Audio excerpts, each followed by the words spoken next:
If you would have told me before this series that the Bucks would lose to the Miami Heat in the first round, I would have called you crazy. If you would have told me before the season or at any point during the season that the Milwaukee Bucks were going to lose in the first round, would have called you crazy. And you're not crazy. Y'all were right.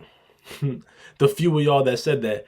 The Miami Heat beat the Milwaukee Bucks in 5 games and sent them into the offseason where the Bucks have a lot more questions than I think they have answers to those questions. Now, they answered one of the questions already with firing Coach Bud. And I understand people are upset about that or are looking at that move a certain way. And I understand it. He did just win a championship. But a championship doesn't fix everything. Like before the season, let alone the playoff run, Coach Bud's job was up in the air. If they didn't win the championship, he was going to get fired. And if y'all remember, the Nets were Kevin Durant's toenail away from beating them, and Coach Bud would have been out of there. But his foot was on the line. They go into overtime. He's gassed. They win the series. They go on to play the Atlanta Hawks. They beat them soundly because the Hawks were a Cinderella team. And then Giannis plays one of the greatest series we ever seen against the Phoenix Suns, and they win the championship. You can't tell me that there's no other coach that could have led them to that point. I feel like there's a lot of other coaches. And I'm not saying Bud's a bad coach. To me, Bud is the type of coach that doesn't raise your ceiling, but he raises your floor. Because, I mean, if y'all remember that Atlanta Hawks team that was the #1 seed, I forget which year, and had like 6 All-Stars and one of them being like Kyle Korver and Jeff Teague, Coach Bud can coach, but he's not the guy that takes you over the top. So I understand the firing. And I do want to watch how I talk about Coach Bud because he did go through a traumatic loss during the series. His brother died. And me personally, I can't imagine trying to go about your business, especially one when you're in such a high stakes situation and you're going through that much emotional turmoil and just family turmoil. So I don't want to be that hard on him, but he did not coach a good series. They didn't make the necessary adjustments. They didn't try anybody else out on Jimmy Butler when Jrue Holiday was getting cooked, even though Jrue Holiday is probably one of the best, if not the best, perimeter defender at the guard position, but he was getting cooked. Didn't really try anybody else out on them. Didn't really play Jay Crowder, who, when you traded for him, you gave up 5 second-round picks. And when you look at the picks you do have, you could have used them second-round picks to maybe get someone else who you play, or maybe just to have so you can make a move this offseason. So, and then about who to replace him. You hear the Nick Nurses, of course, and Kenny Atkinson's, which makes sense. Those are good coaches. They have proven themselves in this league. They can coach basketball. But me personally, you're a team that wants to go to the finals. You want to be able to compete. I think the best course of action will be hiring somebody from within. This is because when you're getting a new coach, they have to familiarize themselves with the players, how they like to play, really look in depth to what problems they had last season, and really build connections all over again. And that's really hard to do, especially when you're trying to jump into it and just compete, just go win the finals. So I think they should hire somebody in-house. Now, of course, I don't know who is in-house for them. I really don't. But that should be the best course of action. I mean, you saw what the Boston Celtics did. They elevated Joe Mazzulla to the full-time head coach. They didn't miss a beat. And you want to be able to not miss a beat. You want to be able to bring in someone who already knows these players, knows the problems, knows what they like and don't like, doesn't have to rebuild or try and kindle some type of a relationship. They already have one. And when you're already in a situation where you were able to see the problems, you can come up with better solutions because you were there when the problems were big. So I think they should really hire somebody from within. I'm not saying hiring Kenny Atkinson or Nick Nurse would be a bad thing, but I think it would just be better to hire from within. I just do. Now, kind of onto this roster and what you should probably do with it. Before you even decide what type of moves or who you want to bring in, you have to decide who you want to bring back. I mean, you got guys like Javon Carter and your second or third best player, depending on the night or what you're trying to do, and Chris Middleton are up for player options. What if Chris Middleton declines that and goes in free agency? How much are you willing to pay him? Or are you even willing to bring him back in general? He is 30 years old. He's not going to get any better. If anything, you're going to start to see a decline because he is getting up there in age, and he's not one of them dudes who have just always been that dude. Chris Middleton, to me, is a really, really good third option and an all right second option. You just got to decide whether you want to pay him or not. You just need to hope that he accepts that player option so you just don't have to worry about it. Then we get to the free agents. Now, your outright free agents are Brook Lopez, Jay Crowder, Joe Ingles, and Wesley Matthews.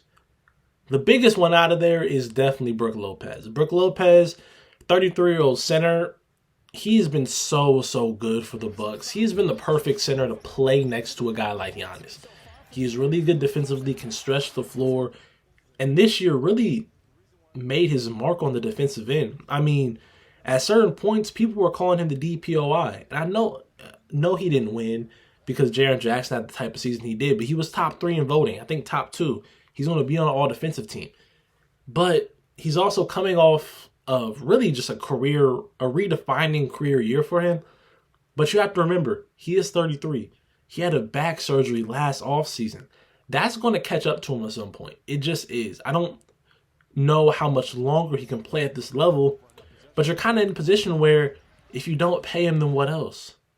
Like, what's your replacement? I know Bobby Portis he can start. He can give you good minutes, but you can't replace a guy like Brook Lopez just like that. And let's say you do sign him. Then you got to figure out what you're going to do with him when he declines, because if you sign him, you're going to give him a 4-year deal. And it's going to be in the ballpark of $20+ million. And I look at a guy like Brook Lopez and say maybe he has 1 to 2 more real good years left in him when he's still playing at this level. Or maybe he drops off next year because that back finally catches up to him. I don't know. So Brook Lopez, that's a big decision you have to make. But I think a guy like Jay Crowder you bring back because, first of all, he didn't really play that much. I feel like he can really help you.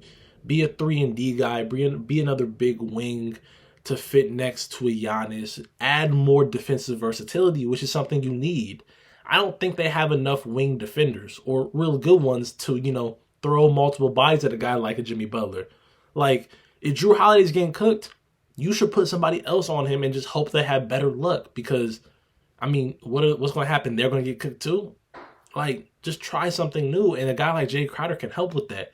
Then you have Joe Ingles and Wesley Matthews, and it's like, Joe Ingles is 35 and Wesley Matthews is 36. They're definitely going to get worse. So those are not dudes I will look to re-sign on, big deals. Maybe a minimum just to keep them around, but I don't really know. They have a lot of decisions they have to make with the dudes they want to bring back before they can even go out there and address some of their needs. And to me, some of their needs are just, I think, more versatility when it comes to, wing play, more defensive-minded wings who can guard a guy like Jimmy Butler when Drew Holiday's struggling and not have Giannis have to be such an impactful player on the defensive end because he exerts a lot of energy. And you can maybe contribute that to why he gets hurt so much because he goes so hard. Bring in someone who can take the pressure off of him. And also, I think you need another shot creator, man. Drew Holiday and Chris Middleton are cool. Chris Middleton can get his shot. Drew Holiday, it depends on the night. And someone who gives as much effort as Drew Holiday does defensively, you can only ask so much of him offensively.